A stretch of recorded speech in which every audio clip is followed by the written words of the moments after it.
Айгүл апайдың сабағы өте тамаша өтті. Көрнекіліктері өте әдемі, эстетикаға сай, жұптық, топтық, жеке жұмыстар керемет өтті. Балалардың таза қазақ тілінде, ана тілінде тамаша сөйледі, өз ойларын жақсы жеткізді. Көрнекіліктері, топтық жұмыстары, бағалау бәрі керемет.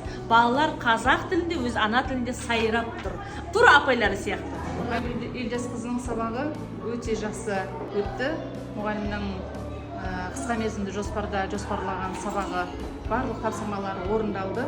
Өз деңгейінде өте жақсы, әсіресе балалардың белсенділігі, мұғалім мен оқушылардың арасындағы қарым-қатынасы, акты қолдануы, көрнекілігі әр тапсырмаға талапқа сай өте жақсы. Әсіресе қуантарлығы барлық оқушы қамтылды. Ерекше білімді қажет ететін оқушыға да, дарынды оқушыға да жеке тапсырмалар берілді.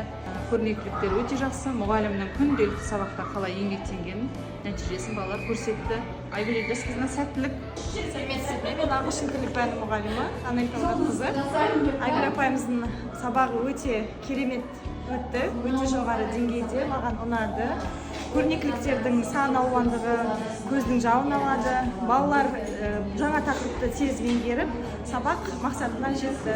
Көп рахмет.